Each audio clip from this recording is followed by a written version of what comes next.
Exploring the human journey. Hi and welcome. I'm glad you joined us. I decided what a great way to kick off another episode than with the one and only Trevor Reinhardt, Lionheart as he is affectionately known. Trev's amazing. He's died and come back a few times. We're going to talk about that 4 times. He's a shaman. He's a leader. He's also a survivor of a traumatic brain injury that we're going to talk about. So, Trev, welcome. Thanks for being here, man. Thanks for having me. It's really good to be back. Life has been very interesting the past year and a half. Yeah. But it's really nice to come back to a place and be so well received. It's just so beautiful and precious. Yeah. It's been about a year and a half, 2 years, no, about a year and a half ago. Yeah. You had an accident. You were driving your vehicle. It rolled a bunch of times. You lost consciousness. You were, your human body, your human suit was put into many different pieces. And tell me about that process. So I was coming back from feeding the dogs and going to meet with my boss for the next part of my workday. There was a vehicle that was going like 15 under the speed limit. So going to the speed limit, I passed them. And as I went back in that lane, something, I don't know what happened. I think I hit someone's it was in the mountains, someone's driveway went out into part of the main road. So when I hit that sent my vehicle flying like 20 feet in the air. Wow. And about like 12 feet up, I split a tree in half. And then I rolled for, I think, another 200-300 yards. And I was out of consciousness. The people who saw it and reported it straight up reported that someone died on the road and someone's going to have to come out and take care of that. Yeah, pick up parts or whatever. They were blown away that I was alive, but I was. So being professionals brought me to the hospital. And I stayed in that hospital for about like 5 months, I think. In a coma for the first month. They didn't have a whole lot of hope for basically doing anything for me. However, in order to pull the plug, they had to have my mother's permission to do that. They can't just do that, even though no one had any thought, imagination, or hope that I would survive. Because it was explained to me after I did come back, like 5 weeks later, it was explained to me that because I destroyed like 86% of my brain, and I actually in the accident, so I had a brain bleed, but I lost over 5 liters of blood from my brain bleed. If I didn't get this cute little scar right here, that 5 liters would have gone out in my skull, which would have way overpressured my brain, and I wouldn't be here right now. Oh my! The fact that I was able to lose all of that brain blood is why I was actually able to survive it. Now, you were in a space where medical people were putting you back together. You lost consciousness, you told me, and you went out there. You were in a coma for a while? Is that what happened? I was, yes, technically in a coma. There wasn't a whole lot of my brain left. There were times I was told I would periodically kind of like brain-wise flatline for a bit. They would notice and start talking about how we should just really pull the plug, and my brain activity would start being active again. So there's like, okay, well, this is like really weird, but at the end of the day, they we're not allowed to pull the plug unless they had my mom's permission. She, every time she was asked, even though she was looking at, quite possibly the corpse of her kid, she had an odd feeling that would pop up in her gut and kind of her heart every time she was asked, and it was just, the answer was always no. No, I can't do that to him. No. And it just so happens I came back beyond any doctors, nurses, or surgeons' expectation. And most of them have been in this field for the past 20, 30, 40 years. Mm-hmm. So like they know, they've seen stuff. So to just kind of get called a miracle for 4 or 5 months. Yeah. Awesome. Savage. Cool. Yeah. It doesn't feel like that. Yeah, you had a lot of stuff you went through, you were Yeah. telling me. What I think is interesting is your body was like, they're like, well, we should pull the plug. Your body's like, not ready to go. Yeah. Your spirit, your soul, your essence of who you are, did you feel disconnected from your body? Did you feel separate from your body? Yes. So initially, because times didn't add up, I went into, coma initially. And I was down in the Bardo, which is the space in between life and death. Now, that's the Tibetan Book of the Dead I've read about. It's the Tibetan Book of the Dead. They very openly shared, because it's not like just Tibetans go there. Yeah. Not even just spirits and souls from this planet go there. It's kind of like a creation existence-wide space that between, the physical existence and between... the afterlife. Okay, now this is where we're going to get fun. Yeah, that is where there is. You don't just like die, leave here, then magically poof over into the afterlife. It doesn't work like that. Okay. To go into the afterlife, it has to be your choice. You have to choose to trust some of these guides, go with them across the bridge into the afterlife.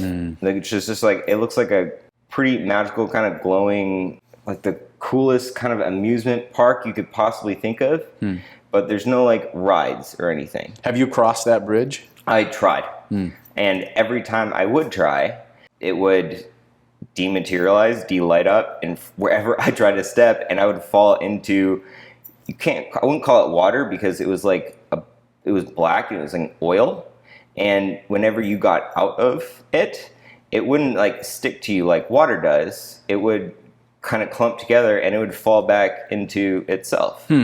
Tried this for what felt like a few weeks, and I had a moment where I was like, it feels like it's been 5 days. Why the fuck isn't anyone waking me up? Which then I found out, it was explained, like, stop trying to cross the bridge. There is a lot going way out of its way to keep your human suit alive. Oh, yeah. Go back to your human suit. That's all in the cards for you. Just go back to your human suit. You're not going into the afterlife. Stop trying. Just go back to life. Just go back to life. And your response was, oh, I'd love to, or I don't want to stay here. Which one was it? Like, I can fucking go back? Like, are you kidding me? I can go back? Yeah. So then I went into an interesting journey, and that journey lasted about, for me, it felt like 9 months that couldn't, this is hard to describe, but it couldn't have been like an Earth month. I got back into my human suit, and I was like thrilled and excited, and I looked over at my dad, and I was like, I'm in the same human suit. I'm in the same human suit. Yeah. And he was like, yeah, good job. You are. I was out of a coma for about a week at that point. Wow. And he was like, yeah, you're in your same human suit. I spoke with him like a few months later, and then 6 probably months later, and I was like, need to have a talk. So honestly, who coming out of a coma into a neurologically paralyzed in your right side here down body is going to be thrilled and excited about being in, you already said it was weird that I called it my human suit, but the same human suit, unless something else was on the table. So do you think there's a purpose, there's a thing, that like a mission that you're on specifically, or just is it a global, you're supposed to be here? Probably global, yes, for here. I also was shown more of my story when I initially came over from Pallades to Gaia. And I saw a lot of that about, I think it was like 30,000 years ago. Okay, Yes. great. So you had a near-death experience, you and now you're remembering past lives from something where you were on a different planet in the Pallades, you're saying? Yeah, and this was shortly after, like, I came back into my human suit, because destroy 86% of your brain, you're you're gonna lose a lot of memories. So what would you say to someone that says, oh, you're delusional, these are just things that are coming into your cranium? You're like, no, these are spiritual memories I have. Articulate that a little bit. So if I were to ask you to like, I want you to remember, like, I mean, it's clear you had a brain injury, right? Yes. So, I mean, I destroyed like 86% of my brain. But you clearly have these memories of a past life. Okay. I mean, they came back kind of with memories from life here.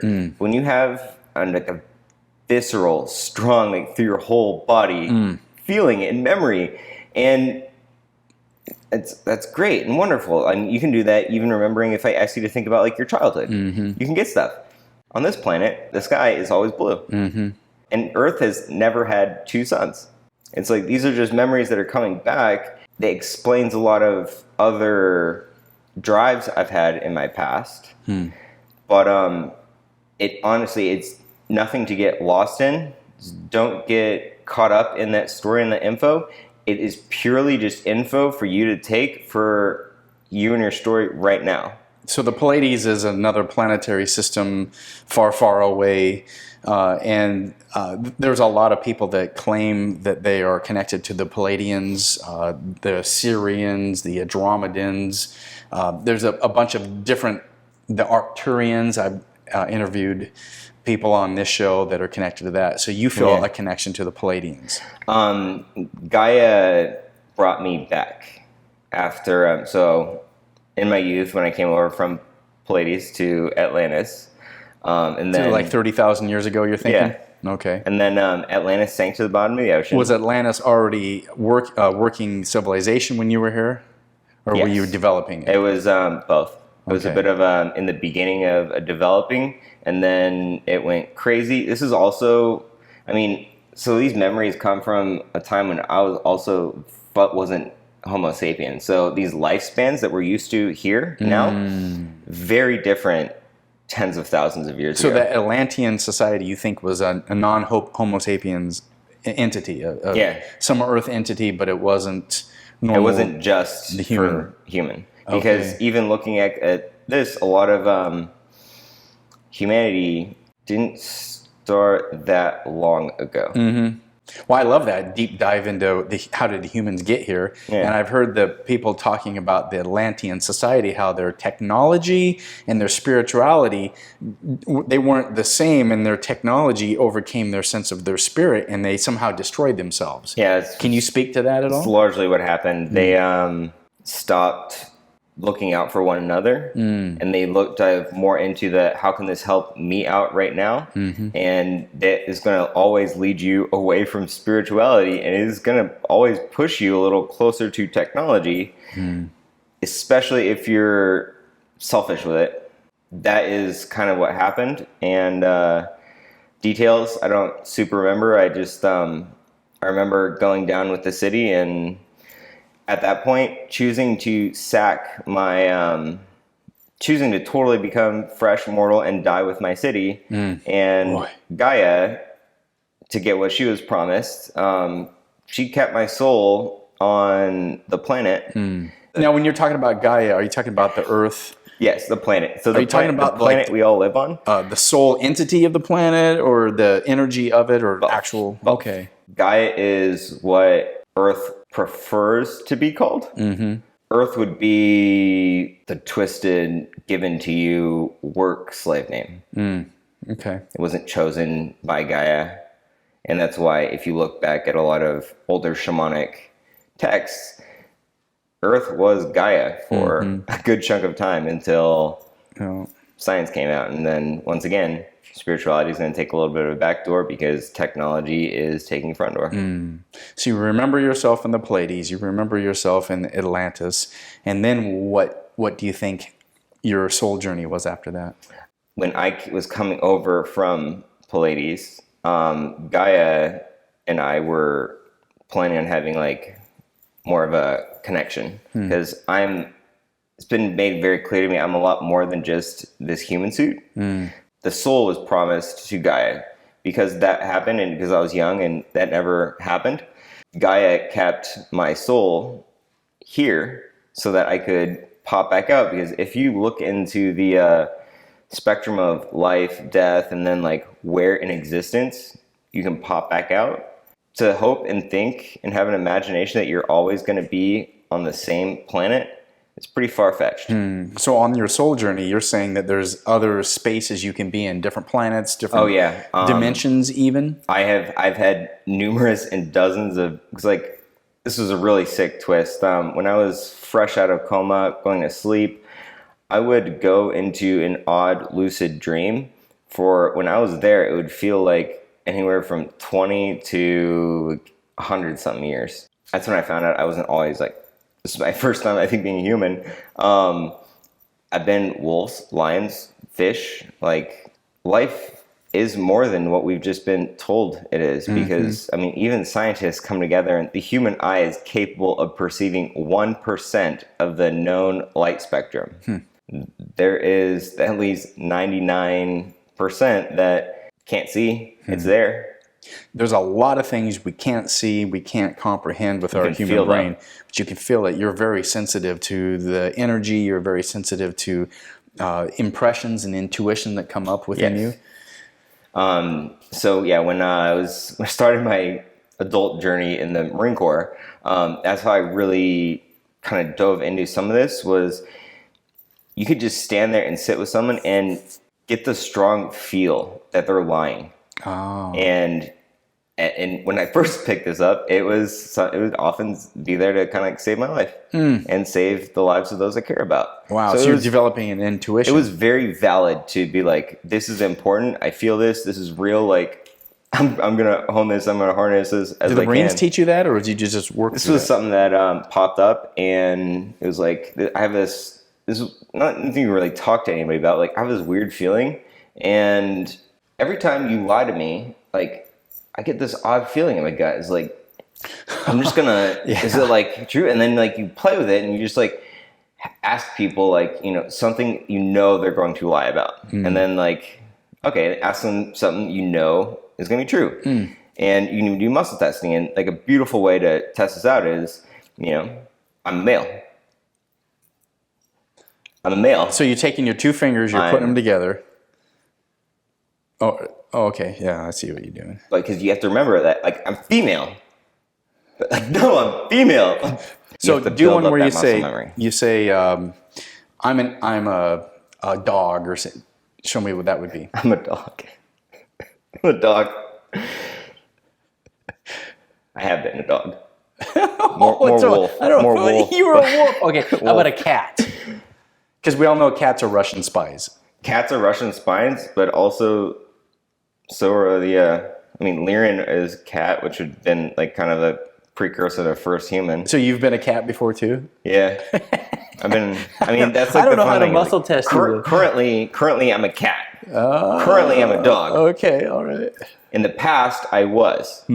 Okay. This is applicable for right now, though. So this soul journey that we're all on, you feel like you've had incarnations in the animal kingdom as well as other dimensional beings. Yeah, I'm in the with memories and living in a hospital for 4 months, and sleeping 12, 14, 16 hours a day, just because brain. Yeah. It takes time to heal. So what did you do to get your brain cognition back? I mean, you're reading. You apparently look fully functional. Music, reading, energy work, yoga.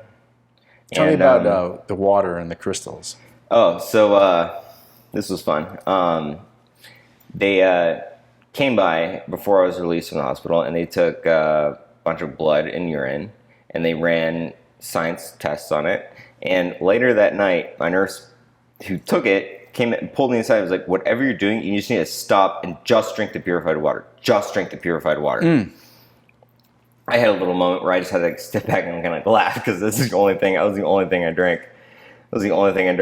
So my little remedy to this was to have my little brother bring me to a crystal store.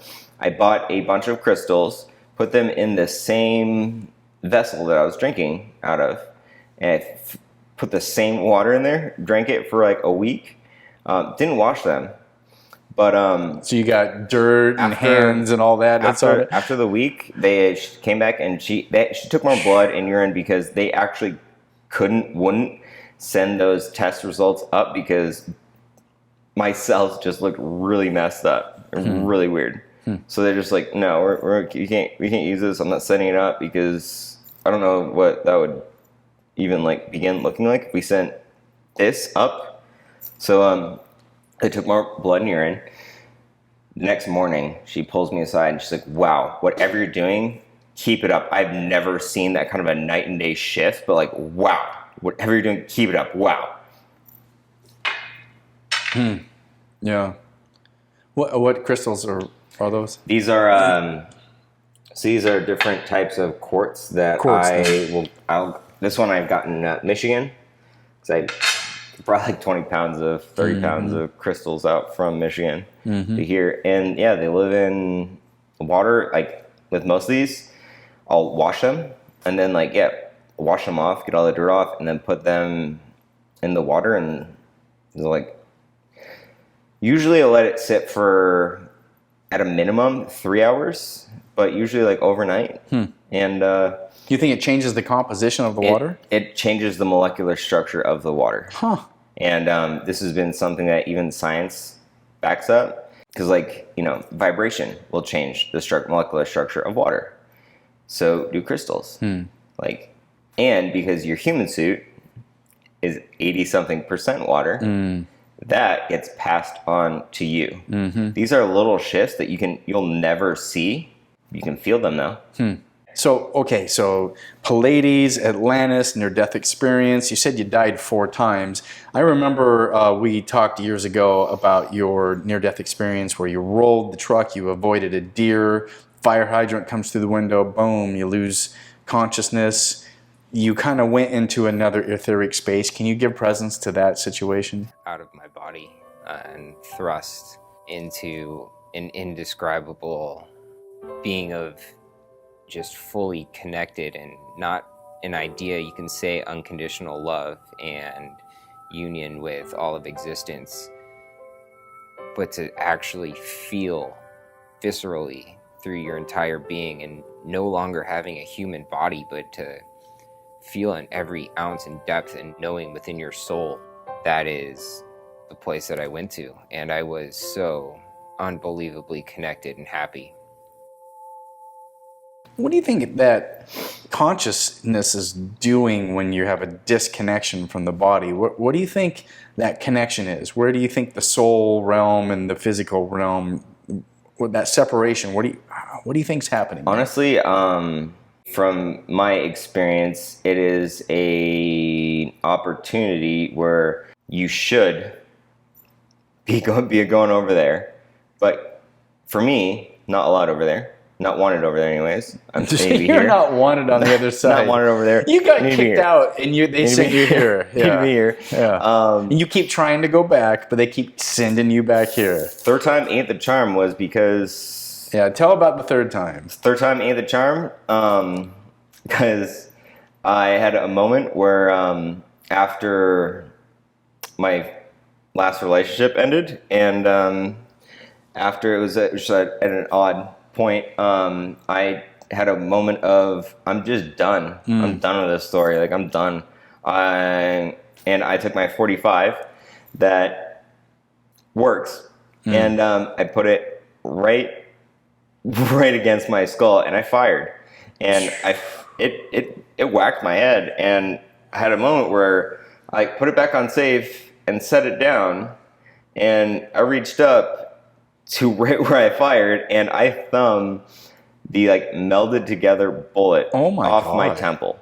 And I was just sitting there like, this, I don't even know what to think and do about this, but third time ain't the charm. And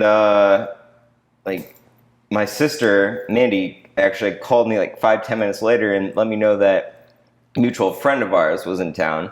And he was really trying to do more cranial sacral body work. So I was invited over there. I went over there and she's on the table some little conversation pops up and gets started. I go over to her and I drop the bullet in her palm and I tell her, this is what failure looks like. Oh, dude. This is what failure looks like. Wow. She has a bit of a freak out moment because she realizes what I just tried to do. And she, gets me on the table. I go on the table. He starts working, doing some cranial, sacral head work with me. That's the back of the skull and the neck and the Skull, muscles. yeah. The whole skull and just and usually he's working for about like 5-10 minutes, and he just like has to stop for a minute, and he excuses himself very politely.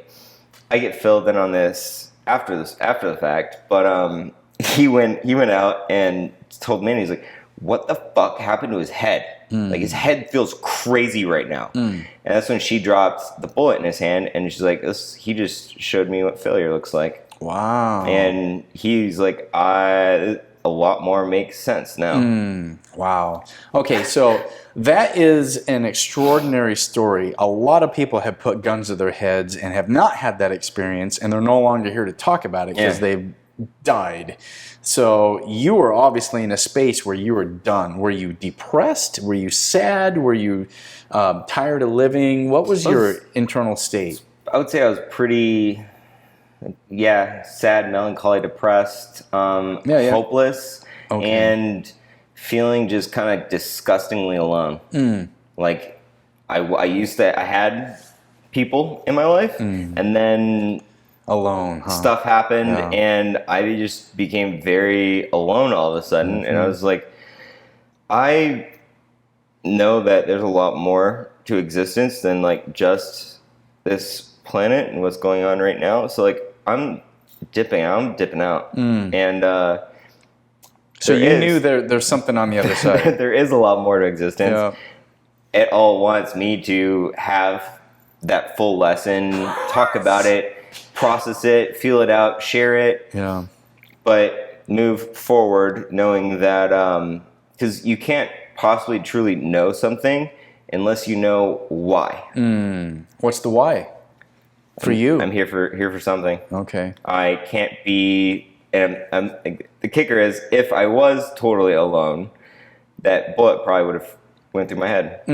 But because there's more of the story that I need to own, that was a very powerful way to just be like, get back on track. Like, what are you doing? And then try to run away to Colorado.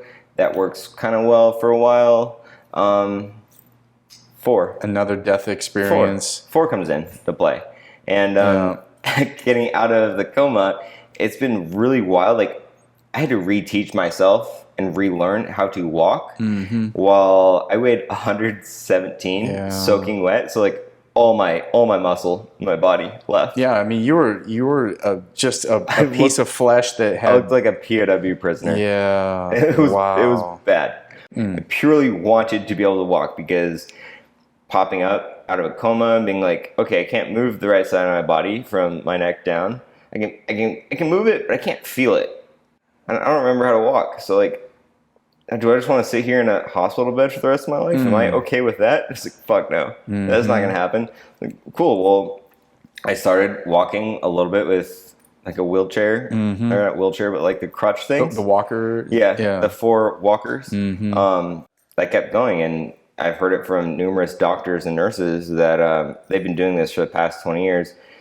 The reason that I can walk right now, purely the level of willpower that I was throwing out there, because none of them had any hope, dream, or imagination that a neurologically paralyzed in the right side of your body patient is going to get up and start walking around, because being sedentary and immobile for the rest of my life, so willpower, that really played a big part in your recovery. And so many people lose their will to live, and they're just in a dark space. I feel hopeless. I'm paralyzed. You had this tremendous fire in your belly that just you're like, I'm gonna I'm going to get better. I'm going to work. And, I know that you've had a lot of training in the military. Some of it, you say, was intended to do you harm. Yeah. But nonetheless, you had a very strong mental ability. Yes. And that's when I found out and kind of came up with this fun little game that I've been playing with myself for the past year and a half. Anytime you catch yourself in an odd emotional feeling, or you're not thrilled and excited about your next breath, savage. Exhale forcefully, and then you just don't take that next inhale until you're like viscerally in love with that next breath. And trust me, like I really played with this, and it's impossible to make yourself not like pass out by holding your breath. You can get close. Oh, dude. You can get close, but before you pass out, even when like the world starts going in, before your body is just gonna kick on, and it's gonna take that next breath because your willpower can be strong, but it's not strong enough to make yourself pass out by holding your breath because you want to pout. Yeah. Like it's just not. You want that breath. Yeah. That's a really good reframe. When you're feeling a little bit down and depressed, a little blue, a little sad, go ahead, throw all your breath out of your body and then sit there. And when you want that breath, I suppose you incorporate gratitude, don't you? You play that game with yourself. And I mean, I started playing with myself for probably hours every day, but I was neurologically paralyzed in the right side of my body, and I didn't have the muscle strength to walk, and I had to sit in a hospital bed for like 8 to 14 hours a day. So like, how are you going to do that without going freaking crazy? Yeah. Like, how are you going to do that? And then like the one thing that happened is I've heard it from every doctor and nurse that like, even though I went through what I went through, I have just like this weird, wildly magical, beautiful like aspect of life and just perception of life. And it came from that breathing trick I was playing with myself. As That's good. You are going to be no shit grateful and appreciative of every breath you take after playing this with yourself for a while. And that's just changing your whole life. If you're only breathing excited and like in love with then your next breath, you're living life very different than you were raised to. That's good. There's a lot of folks that they just feel down, they feel depressed, they feel hopeless, and they think about ending their life. It's a dark space. It's easy to get into. Everyone feels at some point, why bother?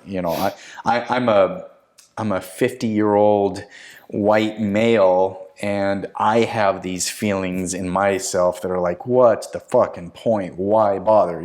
Anyone can feel that way. It doesn't matter who you are, and what age you are, what gender, what metric you fit into. There's nothing wrong about feeling that way, because it means that you're actually like seeing and sitting with a little more of just the reality we all live in right now. And so when you exhale your breath and you imagine not having another breath in your body, but yet then you start to fight for that, I want to inhale. When you do that, you suddenly get filled with a feeling of like gratitude. Wow, I'm so glad I can take that breath. That's an amazing technique. And that gratitude shifts, bleeds a little bit over into pride of you just diving in and emotionally taking care of yourself. Yeah, it's really about that. Yeah. Taking care of yourself, self-love. You come into the world alone. You're going to leave the world alone. Nobody's going to know you're doing this. But if you hit that weird emotional space, nobody's going to know. And then it doesn't even have to be that long. But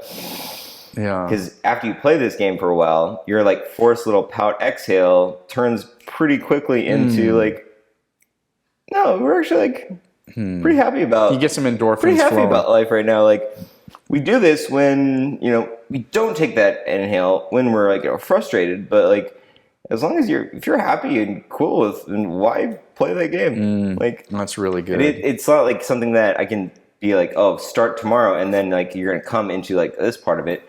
It's like play it for a couple weeks, and then your game with yourself will shift and evolve because you put in the time with yourself. It's a really good tool for people. Just that sense of, wow, I really have the will I want to live. And you can even test that in your own body. Yeah. What about people that are contemplating taking their own life and they're trying to figure out what strategy they're going to employ? I mean, you had a weapon you put to your head.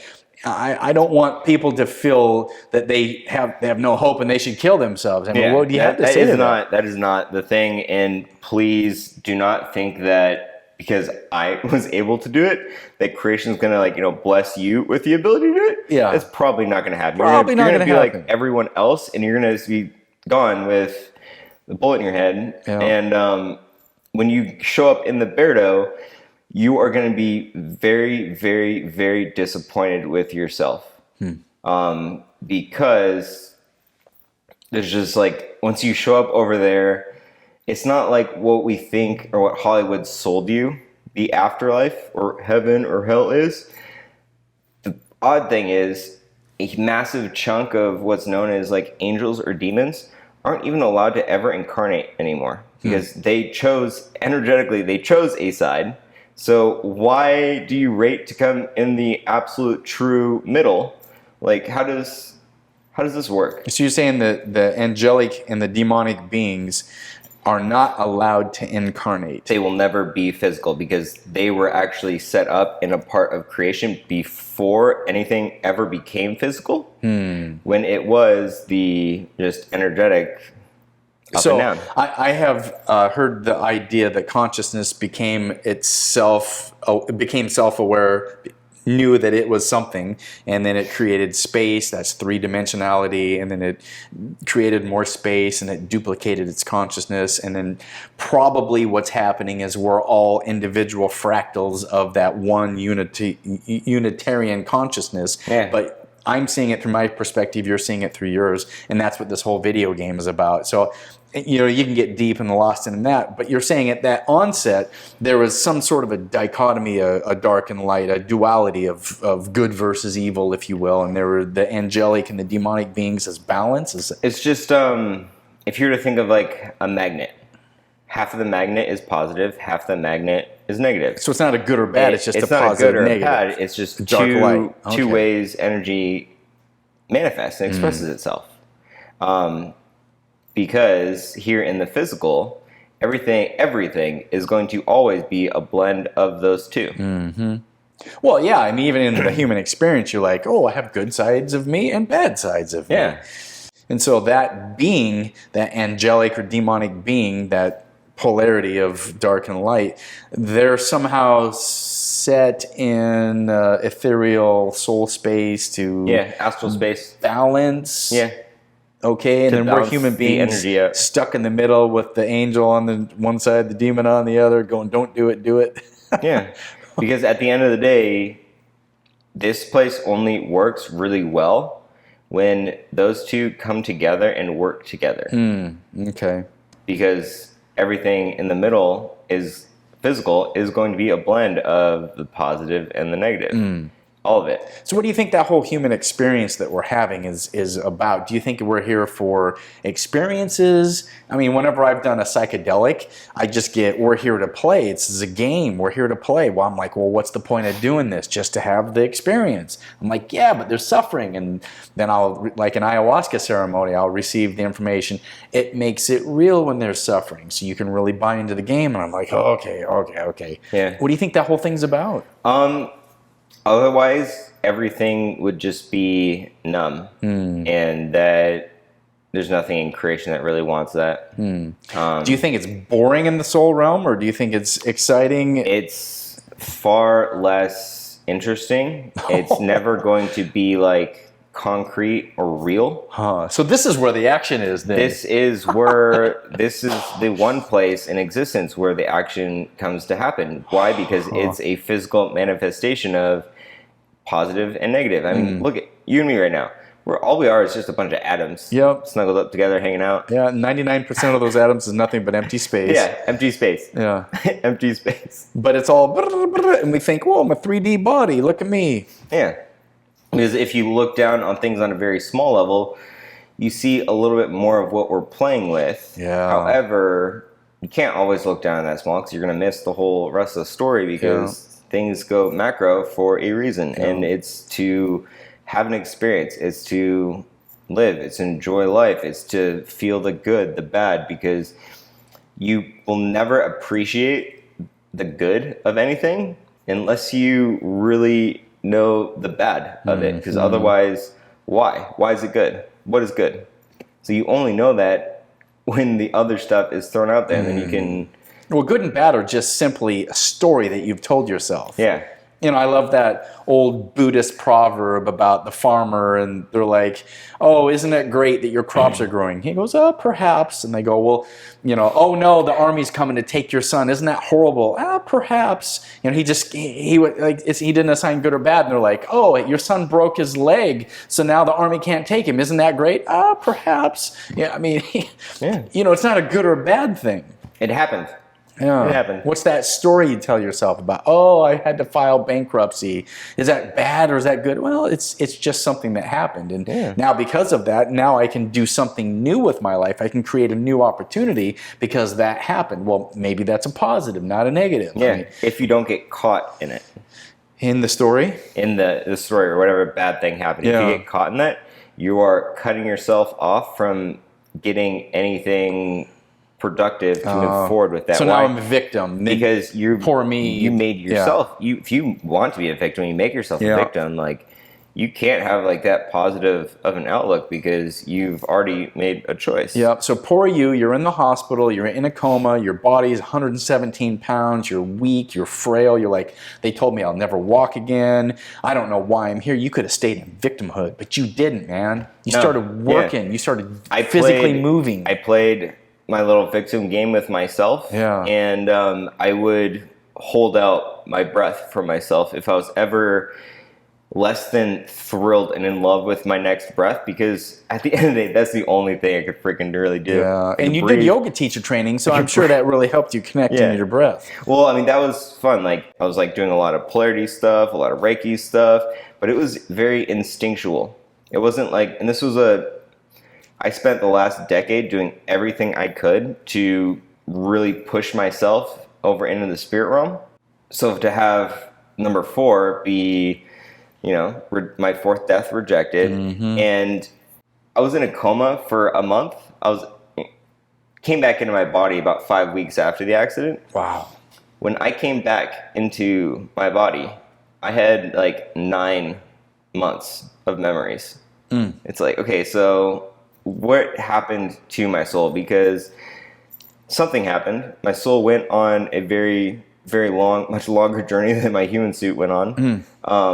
But when I came back, I felt a lot lighter. A lot of energetic and emotional things I've been struggling with in the past, they're gone.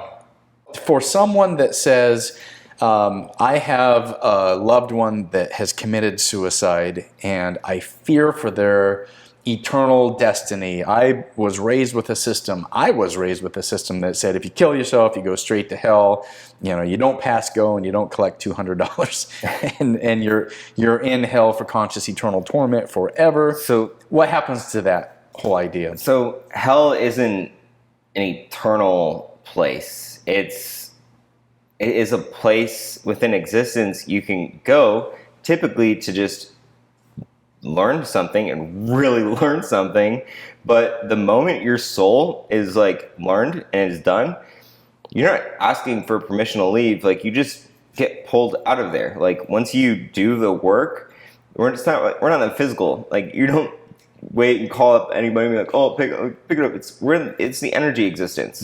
Like, if you make your growth, you're out of there. And if you'll only go back if you need to, or like me, if you choose to go help out friends and something that needs help and can't do it on their own. But big kicker is nothing should ever probably be stuck there. And you can get stuck there if you just get so caught up in your own story that you don't want to grow and change anymore. And then, like, if you don't want something, cool, creation's gonna let you have whatever you want. If you don't want it to grow and shift and move, you're not gonna get forced to. Like, that's not how existence works. The more I've talked to people and studied and read, it's the soul journey is this process of experiences over, a long span of time that we would relate to in Earth terms. Yeah. But even the time paradigm isn't a real thing. That's just kind of a thing that we measure ourselves by. And so I've heard of the experiences where people die, they lose their body, they go to the other side of whatever this dimensional reality is, and they're met with spirit guides, and like, great, you did a great job. What, my relationship, and I did this, and they go, that's okay. You went there to have the experience. You needed to know what it was like to be the abused, and you've already had the experience of what it was like to be the abuser, so now you've got to experience both sides of that experience. Now what would you like to have as your next journey? And they're like, and they create their life path, and they create a paradigm of what they'd like to experience next. Have you had any of those experiences yourself? Yeah.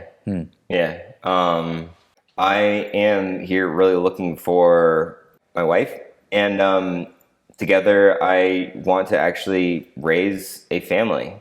That is what's next in my journey, and it makes a lot of sense.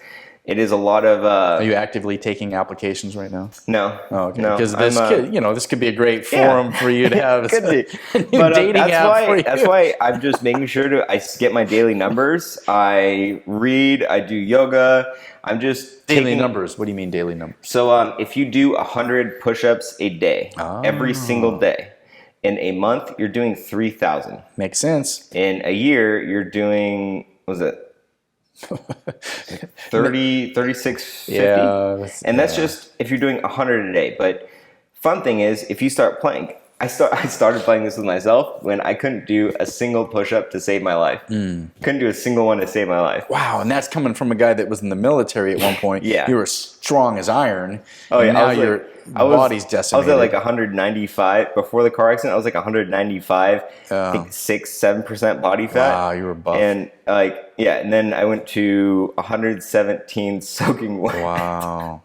So you're a spiritual guru, and now you're a health and fitness guru. Yeah, that's what I think kind of happens when you become a massage therapist and yoga instructor. Yeah, you did a lot of work. Yeah. The pathway through our friends at Sweeha has been a benefit for you, heart, body, mind, and soul, and just giving you real, Casey Miller is really important on my human journey, and all the things that she's done with the Southwest Institute of Healing Arts, and so I know that you've journeyed through that. Yeah, and it's good to have a support team. It's good, and that's how I found out about your accident a while back, was through the support team at Sweeha. Yeah, and people love you, man. You've impacted thousands of lives, even through the school and the community that you found in Arizona. So yeah. So your spiritual journey is continuing. You're not supposed to die. You're not supposed to be gone. Yeah. And you still have work to do. And it's maybe not necessarily defined what your work is, but you know that your purpose here, the intention, the fact that you're here means that you've got something to do. Yeah. I'm probably just going to be doing a lot of just shamanic, sitting with the land, finding out what the land needs energetically in parts of it, and then see how I can work with that. Because fun thing is, these crystals will alter the molecular structure of water, which is going to alter the molecular structure of you. So they do put out energy. They're playing. Tell me about some of the toys you got here. So this would be my Kila, my Tibetan spirit dagger. Mm-hmm. They've been they're typically forged by monks in a ceremony, taking the 3 planes and bringing them together. So it has a very, very good track record of. I used to use these when I would run around. When I was running around Germany doing exorcist type work with really old druid sites and the first concentration camp in Germany. Yeah, I got to share a little bit of that journey. I think it's 2017 we had that conversation. And you went there and actually did healing of the land, and you went down into basements of former concentration campsites. Yeah. And you made markings, and you had ceremonies down there. It was what made it that so much more real was I had people who lived there their whole lives, and they place always had a weird, odd stain to it. After I, did my stuff and left, one of the women who lived on that block noticed that I would keep walking by, and then after I'd walk into that one building that nobody goes into, and after, from someone who's been there for like 40 freaking years, and as a kid always had a weird feeling about this place, to have that odd weird feeling just disappear, it's like, savage, something happened. Spiritually, something happened.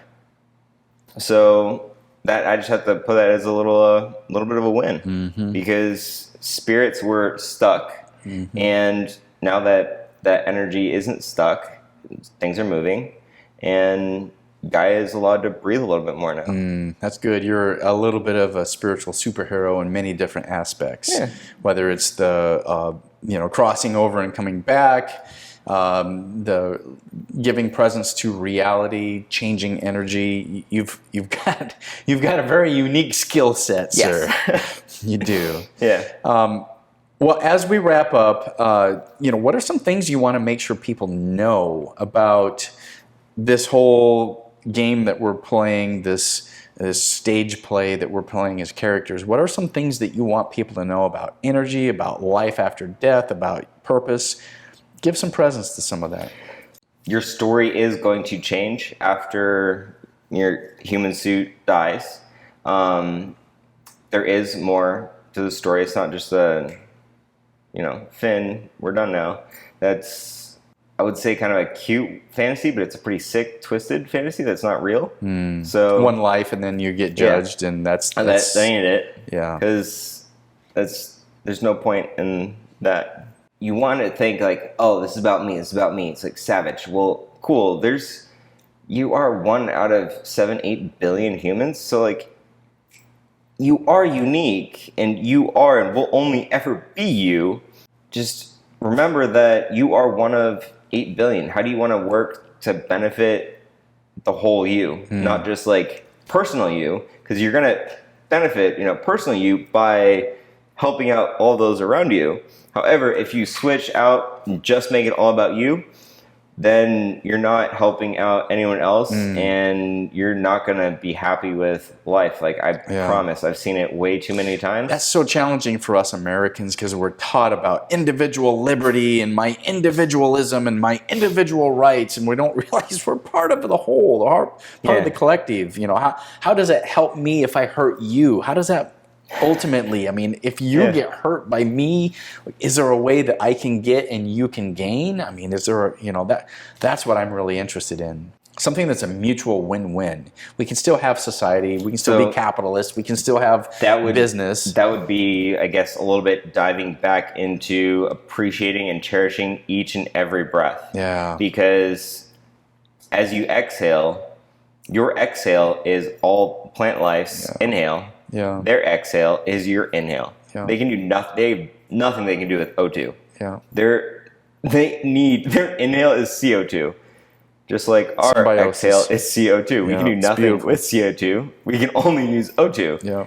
If there wasn't O2, then there would be no life. Even in that plant-animal dichotomy, there's still this beautiful symbiotic relationship where everything's working together. Yeah. Your story is working together. My story, it all works together. I have a space where I can talk to you and produce a conversation that's a benefit for other people. And they're just like, wow, I learned so much from listening to Trev's story. And it's just this beautiful symbiosis. Yeah. And it's all an interconnection. It's all working together. Yes, because at the end of the day, my story is very little for me. It is like, physically, it's free for me, but I'm here to learn and teach. Yeah. And if I hoard it all, I'm not a hoarder. Yeah. Like, there's no pride in that at all. That's one thing about that whole quarantine paradigm that we've learned during the COVID-19 pandemic, is that we're all interconnected, and you shut off one sector of society and, it hurts everything. It hurts.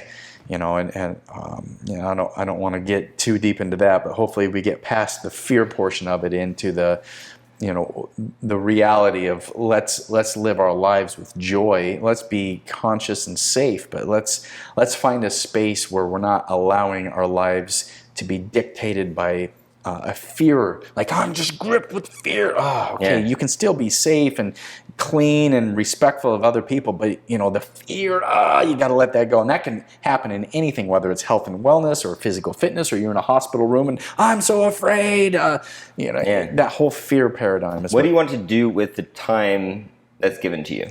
Ooh, beautiful. It's like, do you want to freak out? Yeah. Like, we'll pause real quick. Does the event rate being freaking out about, or is just freaking out about it going to do nothing other than shoot you in the foot? Yeah. And then it's like, why do something to shoot yourself in the foot? It's like, feel it, notice it. Yes, that's fair, but you don't have to act on it. Like, what does that do? It's really good. Yeah. All right, we hit a lot of stuff, man. We talked about the Pleiades and Atlantis. We just touched a little bit about that. I'm sure there's people freaking out going, talk more about that. Maybe another conversation. We talked about what happens on the other side, regenerating brain chemistry, making your physical body. It all comes down to you are on your human journey. You're experiencing it. The greatest lesson I ever learned was an ayahuasca ceremony, and she said 3 simple words: enjoy the ride. And really, I think for me, that's what has summed it up. Enjoy the ride.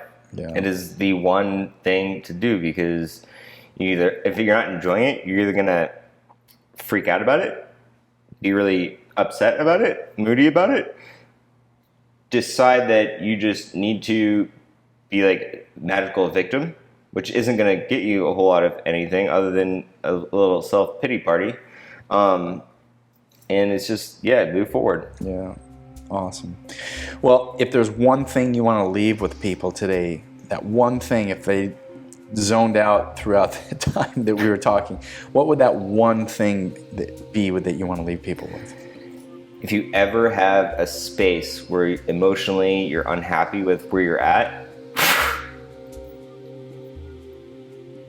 wait until you're excited. Wait until that shifts, and then